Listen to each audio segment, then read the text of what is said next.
자택에 침입한 강도를 제압해서 최근 화제가 됐던 배우 나나 씨. 그 강도로부터 살인 미수 혐의로 역고소를 당했다고 합니다. 이 무슨 황당한 일인지 먼저 나나 씨 최근 목소리부터 들어보겠습니다. 가장 최근에 산 아이템 중에 너무 좋아서 팬들에게 소개해주고 싶은 아이템이 있다면 네, 아이템 하나를 제가 가지고 왔는데 최근에 좀 큰 사건을 겪으면서 제가 나는 나밖에 못 지키는구나를 너무 몸소 깨달았어요. 호신용 스프레이예요. 쓰지 않을 일들이 있길 바라지만 혹시나 위험한 상황이 다가왔을 때 자신을 좀 보호하자라는 의미에서 저는 호신용 스프레이를 꼭 필수템으로 추천드리고 싶습니다. 변호사님, 저도 이 사건 기억해요. 이 강도가요. 사다리를 타고 침입을 해요. 베란다를 통해서 나나 씨 집에 들어와가지고 나나 씨 어머니의 목을 졸랐어요. 그런데 무슨 본인이 살해 위협을 받았다는 겁니까?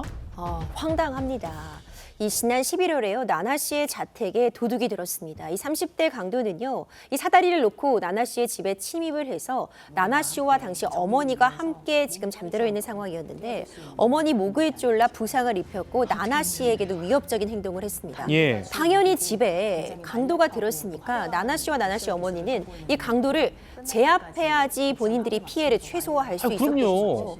그래서 나나 씨가 이 강도와 몸싸움을 벌이다가 팔 부분을 잡아서 제압을 한 것으로 알려져 있고요. 예. 어머니도 부상을 입었지만 다행히 현재는 회복한 상황으로 전해집니다. 그런데 이 강도가 붙잡혀서 조사를 받은 와중에 본인이 턱 부위를 다쳤다, 크게 부상을 입었다고 해서 살인 미수랑 특수상해 혐의로 나나 씨를 오히려 본인이 역으로 고소했다라는 이야기가 전해지고 있습니다.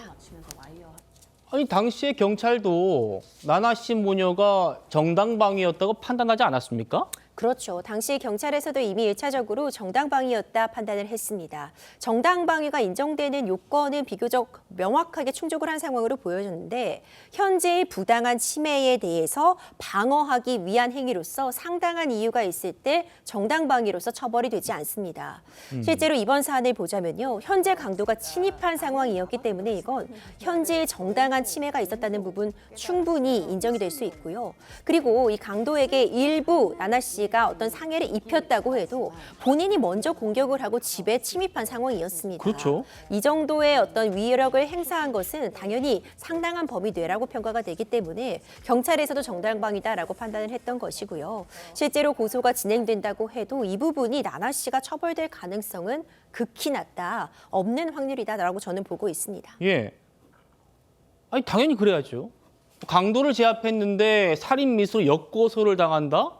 정말 황당할 수밖에 없는데 그러다 보니까 지금 과연 어디까지가 정당방위로 인정될 수 있는 건지 이것도 지금 의문이 들긴 합니다. 그렇죠. 이제 예전부터 정당방위 인정이 우리나라가 너무 쉽지 않다라는 그런 비판이 있었던 것은 맞습니다. 그러니까 과잉방위는 해서는 안 된다라는 지점이 매번 문제가 됐었는데 어쨌든 상대방이 먼저 나에게 어떤 위력을 행사하고 공격을 해와도 나도 그 사람을 제압할 정도로만 위력을 행사해야지 그 이상을 행사해서 상대방에게 더 큰 피해를 입힌다면 이때는 또 처벌되는 사례들이 종종 있어 와서도 문제가 됐습니다. 예. 하지만 이번 사안 같은 경우에는 강도가 입은 그 피해 정도도 사실상 현재 전해지고 있는 바에 따르면은 경미한 수준으로 좀 알려져 있고요. 그렇죠. 그렇다면은 이 야간에 이 새벽 6시라는 이 이른 시간에 이 담을 넘어 침입한 강도에게 이 정도의 위력을 행사하는 게 문제된다? 이런 여진 좀 없으리라고 봅니다. 나나 씨 소속사는 뭐라고 합니까?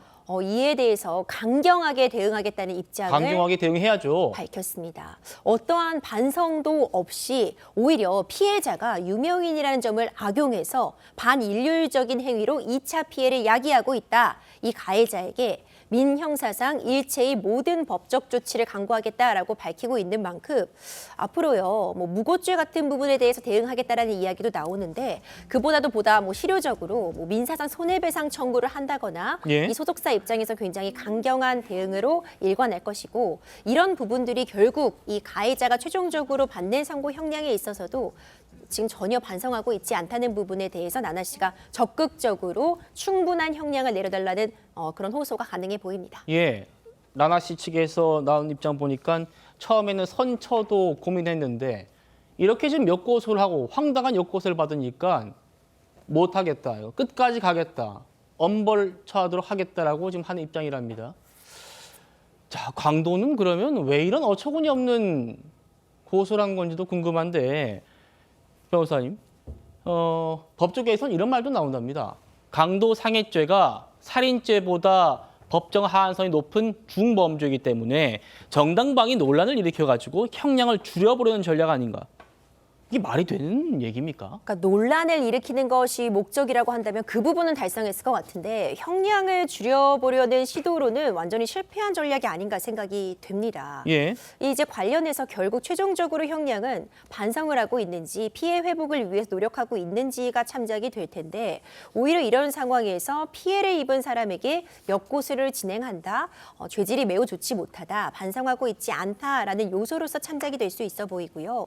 물론 좀 선의로 조금만 더 해석을 해보자면 강도상해는요 법정 하한선이 징역 7년입니다. 예. 강도를 하다가 그 기회에 상해까지 입히는 경우에 이 가해자는요 7년 이상의 징역, 무기징역까지도 나올 수 있는 법정형 상방이 굉장히 열려 있는 죄이기 때문에 그러니까 최대한 형량을 줄여보고자 나도 역시 피해를 크게 입었다. 오히려 피해자들이 과잉 대응을 했다라는 부분을 조금 더 이 재판에서 좀 끌고 나가보려는 시도가 아니었나라는 생각은 할 수 있겠지만 과연 재판부에서 이것을 어떻게 바라볼지 대다수의 국민들이 바라보시는 그렇죠. 그런 법 감정과 동일하지 않을까 생각이 됩니다.